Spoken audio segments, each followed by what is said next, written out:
All right, everybody, peace. Welcome to the Started by the College Football Show. Wherever or however you're listening, we're so grateful to have you with us. As you guys know, I'm your host, Sean Cottle. And let me be the first to say I'm so glad to be back talking about college football with you guys. We've been doing our basketball shows for the better part of 3 months now. And now that college football is coming back, Dre and I finally get to talk about college football with you guys, and I'm so excited for that. And we're just so grateful for all the love and support that you show us, especially for the support that you showed us last year during college football season. It was a blessing being able to cover it, and I'm excited to build off that same foundation we built last year, and I'm excited, guys. And as you guys know, if you guys want more exclusive content from Started by the Show, be sure to follow us on Patreon. You can do so by going to patreon.com, clicking on the search bar, and typing in Started by the Show. That way you can get exclusive content, exclusive access to content that we post daily. And if you'd like to support our network and our company, you can do so by following the link in the ticker below. It's streamelements.com/startedbytheshow/tip. Once again, it's streamelements.com/startedbytheshow/tip. And guys, college football wasted no time showing us the theatricality of it all with Georgia Tech's stunning upset over Florida State. So we're going to be talking about that, as well as whether or not Alabama is a legitimate title contender this season. So that's what we're going to be discussing today. So we're not going to waste any time, guys. We're going to get right into it. As I was saying, what a way to start our college football season. As you guys know, Georgia Tech upset number 10 Florida State on Saturday in Dublin, Ireland. Georgia Tech defeated ACC rival Florida State by a score of 24-21.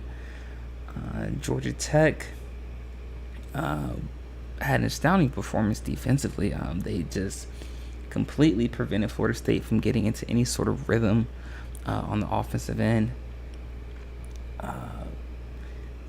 Georgia Tech limited Florida State to just 193 yards passing and just 98 yards on the ground.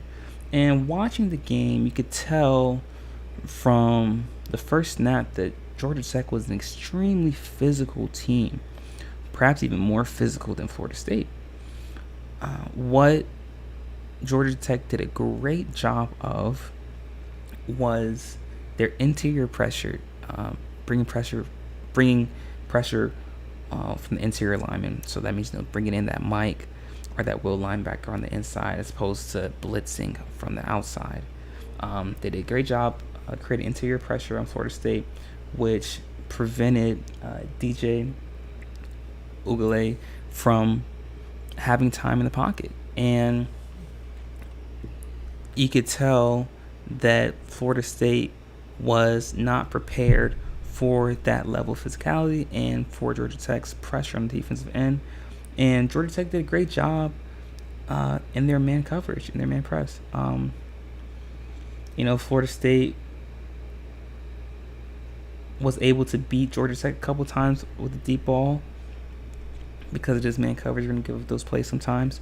However, I do believe Florida State could have done a better job of attacking the deep ball with the play action, keeping the defense honest with the blitzes, but they didn't. And Georgia Tech did a great job, like I said, defensively. And on the offensive side of the ball, like I said, they did a great job of just keeping the ball on the ground and running from the ball. Georgia Tech had 190 yards rushing compared to 146 yards in the air. Georgia Tech was led by Jamal Haynes, who had 11 carries for 75 yards and 2 touchdowns.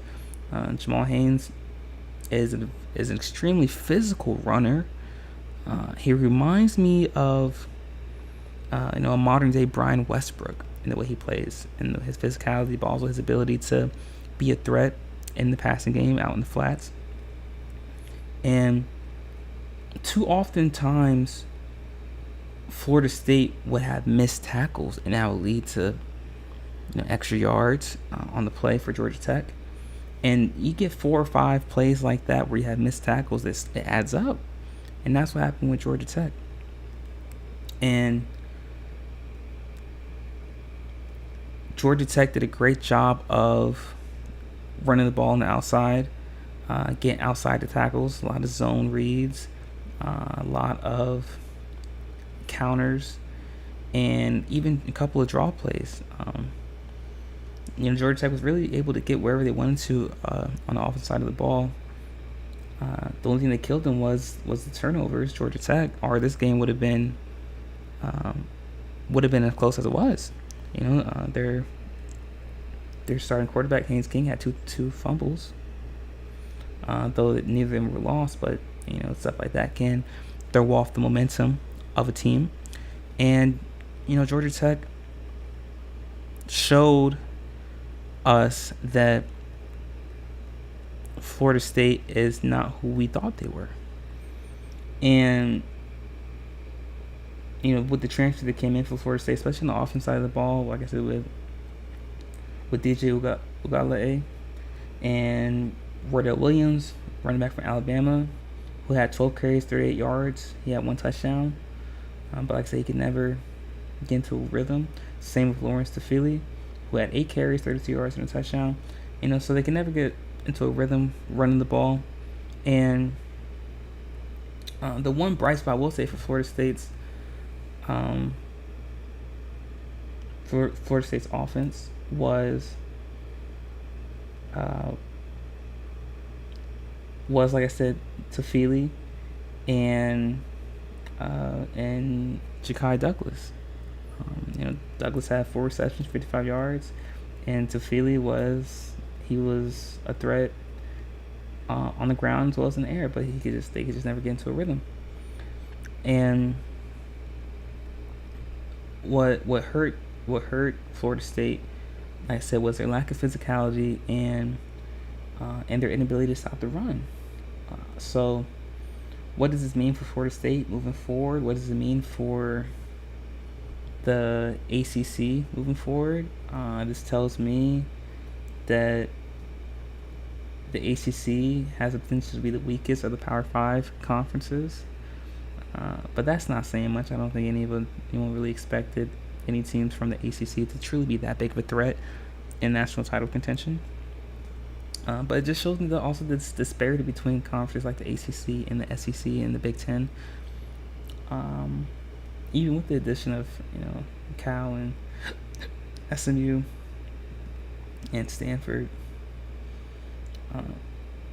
just there's still a huge disparity, huge talent gap between those teams. But with this loss, something that's interesting is that with this loss, FSU's chances of making the college football playoff now drops to 12%. And we've talked ad nauseum about the new college football playoff format and how it's no question a money grab for the NCAA. And it just puts more wear and tear on the athletes' bodies, and it just prolongs the inevitable. Some people like it because it allows more opportunities for teams. However, to go from 4 to 12 just tells me that this is more about just creating more ad revenue, creating more revenue options in general for the NCAA as a whole. Because if you were really just worried about allowing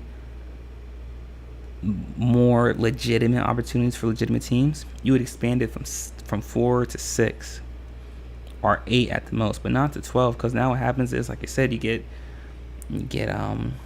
your 4, 5 conference champions, and then you get at larges, and then you get a group of 5. And what happens is these, even with the buys, you get teams and players that have all this wear and tear from the course of the season, especially with teams like from the SEC and the Big Ten, who is just loaded with talent. I mean, like for example, the SEC has Alabama, Georgia, Ole Miss, Texas, Oklahoma, and you have conferences like that with the Big Ten. You got Michigan, Penn State, Ohio State, USC, Oregon. Teams with talent like that in their conference, they beat up on each other over the course of seasons, and then you get to the playoff, and you have to play again. So, it creates that dynamic that I believe is, in a sense, unfair to those that high tier, those top level teams. And sure, it creates another sense of parity that's already in college football, which is what draws a lot of its fan base. That's the allure of college football, that sense of parity. But it's just a money grab. And there's no other way to see it. I'm open to hearing other perspectives and hearing what you guys think. Is the 12-team format, is it better than the previous format? I would love to hear your guys' thoughts, but let me know. Am I wrong about this? Is it more than just a money grab? Is it really legitimately giving great opportunities to other teams to possibly win a national championship? Let me know. But that being said, guys, yes, Georgia Tech pulled off an amazing, I won't even call it an upset. They defeated Florida State. Georgia Tech defeated Florida State because based on the performance, I know it's only week 1, but based on what I've saw from Florida State this past weekend, there's no way that they'll be vying for contention to win the ACC, let alone making the college football playoff. But Georgia Tech, on the other hand, quite possibly could be a dark horse candidate to win the ACC. Let me know what you guys think in the comment section, though. I would love to hear all about it. That being said, guys, in our next topic, we are going to be discussing whether Alabama has a legitimate chance of making the college football championship and winning the national championship. Be sure to stick around for that, guys. You are not going to miss it. We'll be right back.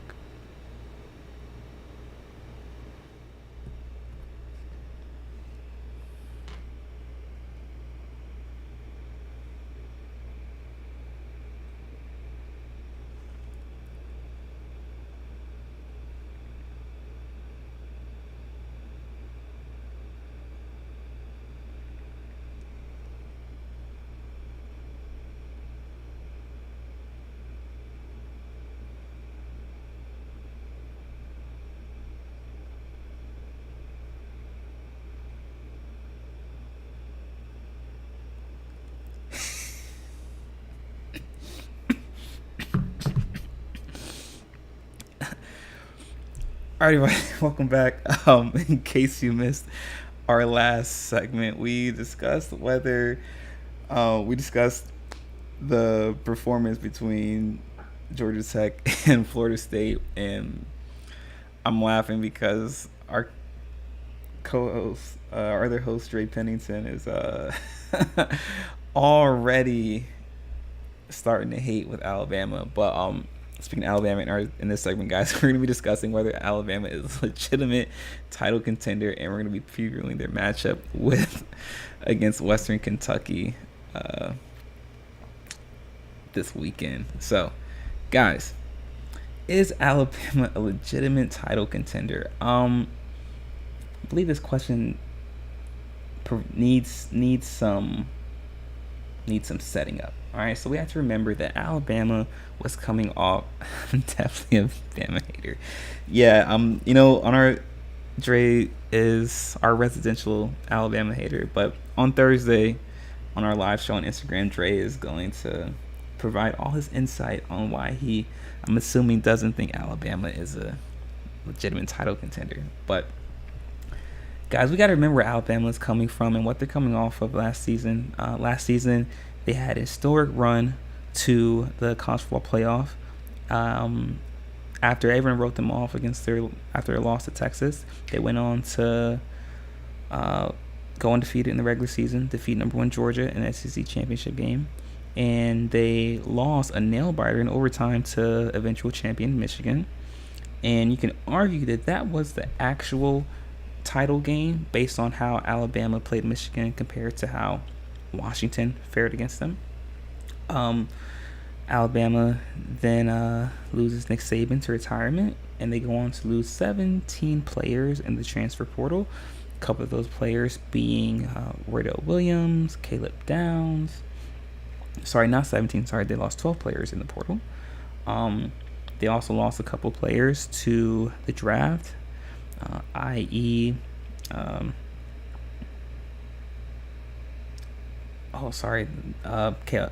Dallas Turner, Chris Branswell, the running back, I'm forgetting his name, but some returners from Chase McClellan, started running back, but they also have quite a bit of returners, Malachi Moore specifically on the defensive end, Kobe Prentice, Jalen Milroe obviously. They also lost Isaiah Bond to Texas, another receiver, but they also lost Terran Arnold, Kool-Aid McKinstry as well to the draft. They're 2 starting cornerbacks from last year, but they still have Chris Haynes. They still have Jan Miller. They still have Jalen Milroe, like I said, on the offensive end for Alabama. They also have they're also bringing back the tight end, starting tight end from last year. I'm forgetting the brother's name. But there's still quite a bit of talent returning for Alabama, and obviously they have also brought in former Washington head coach Kalen DeBoer, and people are questioning whether or not Alabama has a legitimate chance of winning the national title this year. And I understand the question. I understand the cause for concern.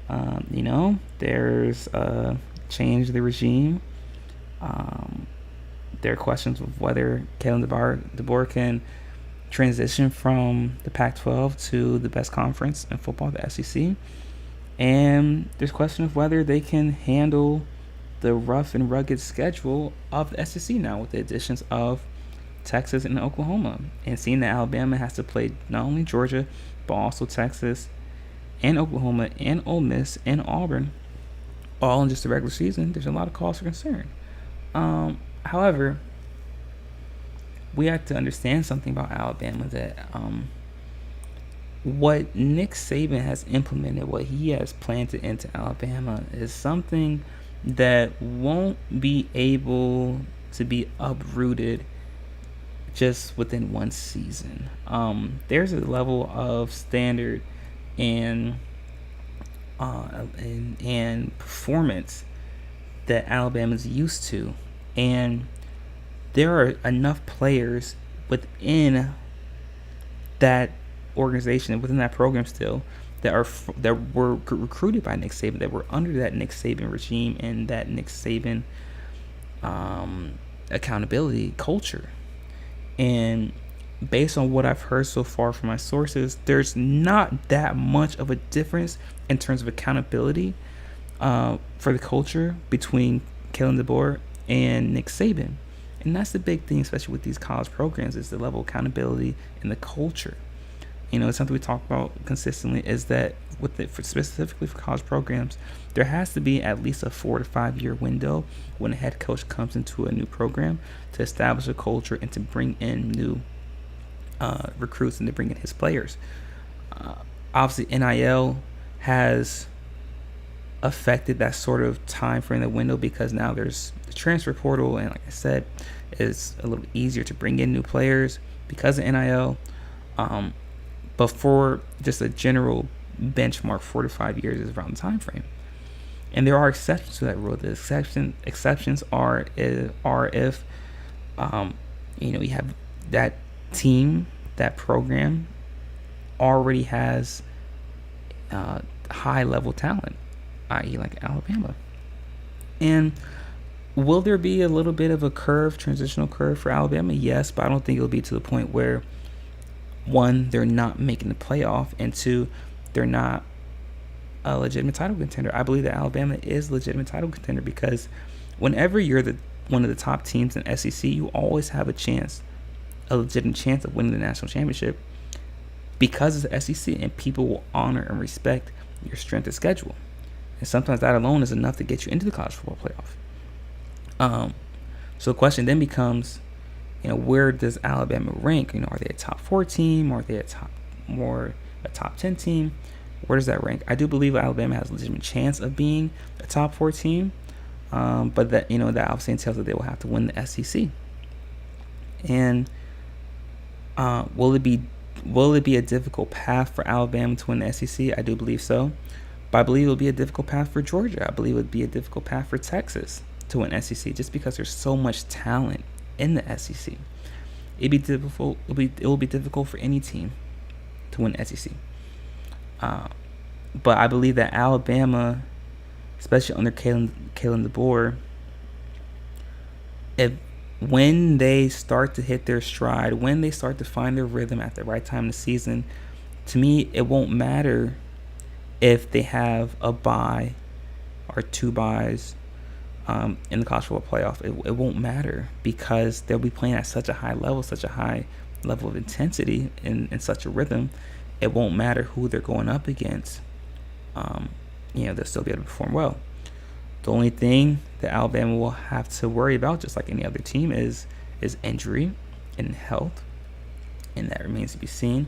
But after watching Alabama's spring game, and also from my sources, at least on the offense side of the ball, Jam Miller will be a name that a lot of people, not just in the SEC, but also in the country, will know by the end of the season. He's getting a lot of comparisons to Mark Ingram, while Chris Haynes is getting a lot of comparisons to a more agile version of Eddie Lacy. So that'd be interesting to see. And obviously Jalen Milroe is one of the best offensive players in the SEC. And I'm surprised to see that Jalen Milroe isn't on more Heisman watch lists going into the season. I believe that Kalen DeBoer will do an excellent job of tweaking Milroe's passing pocket presence, and obviously Jalen Milroe is going to continue to get better as well. And I won't be surprised if Milroe makes a huge leap to where he's in legitimate Heisman contention. Obviously they still have Kobe Prentice, and they brought in Washington's the top receiver, the second top receiver from Washington, who played behind Rome Odunze. Brought him in from Washington. And on the defense side of the ball, people are saying that Malachi Moore, who is going to his senior year, is no doubt the best player, the best secondary player on that defensive side of the ball. And from what my sources are telling me, the secondary as a whole, at both cornerback positions as well as at the safety of Malachi Moore, they look primed to be a stout secondary. But the only cause for concern, if you want to call it that some people, including the sources that I have, that they have for Alabama is the linebacker position and the lack of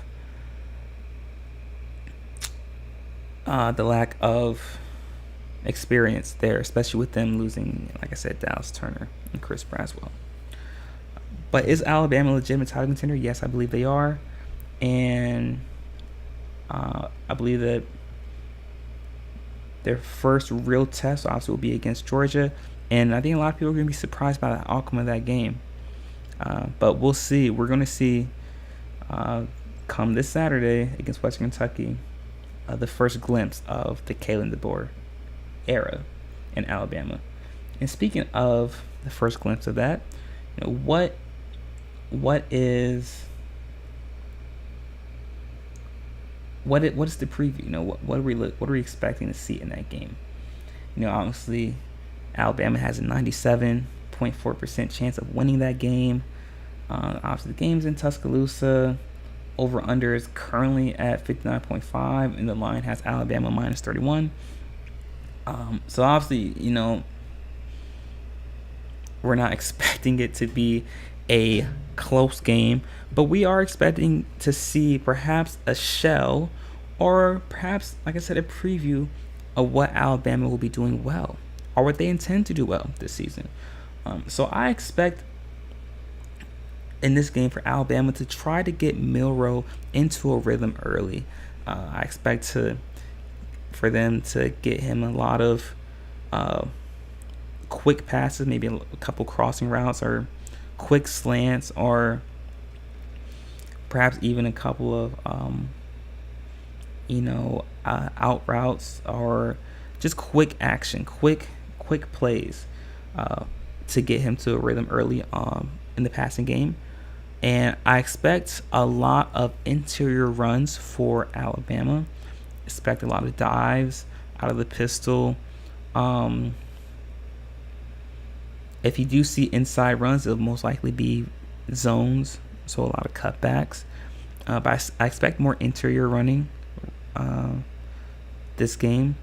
But I expect there to be a couple. Obviously, what Jalen Milroe does well is throwing the deep ball. So after they establish a run on the interior, expect a couple of deep balls off the play action, off of perhaps fake sweeps, setting up the deep ball for, like I said, perhaps Kobe Prentice or their other receivers. But I do expect them to really get Jalen Milroe into a rhythm early, especially in the passing game. That's why I expect the emphasis to be on the offense side of the ball, to get Milroe into a rhythm early in the passing game, getting quick, easy throws to build up his confidence through the deep ball. On the defense side of the ball, I expect there to be a lot of man. So that's something that DeBoer does well, or something DeBoer preached, just as Saban preached. A lot of man coverage, which has been a stable point under Saban in Alabama. DeBoer will do the same thing, a lot of man coverage. I expect, though, there to be a lot of pressure, a lot of blitzing from the outside linebackers. So I expect those blitzes to come from the outside as opposed from the inside. That was something that DeBoer did a lot of at Washington. So I expect him to bring that with him over here to Alabama. And in terms of the score, I say this score will be 41 to 10 Alabama. And I think people will be surprised by the passing attack of Alabama and just how big of a leap Milroe has made in this offseason. And before we shut off, I do want to leave you guys with this little nugget that I heard from one of my sources, and that is Alabama is getting a lot more influence from Nick Saban than people expect. And what I mean when I say that is that do not be surprised over the course of this season when we start to see perhaps more Nick Saban in the locker room, more Nick Saban perhaps even around the facility. And Nick Saban still has his hand on this program in more ways than you would expect. And I'll leave it right there. But with that being said, guys, that is it for our show for today. Thank you so much for tuning in. It's been a wonderful show. Be sure to stick around for our show on Wednesday. We'll be back again same time tomorrow to preview some of the other top matchups of the week in college football. And be sure to subscribe to us on YouTube. And if you haven't already, be sure to subscribe to us on Patreon as well. You can do so by going to patreon.com, clicking on the search bar, and typing in Started By the Show. That way you can get access to all of our exclusive content. And if you'd like to support our network and our company, you can do so by following the link in the ticker below. It's streamelements.com/startedbytheshow/tip. And with that being said, guys, like I said, we'll be back again on Wednesday, same time, 1:30. Until then, guys, continue to stay safe, be vigilant, make smart decisions, and peace.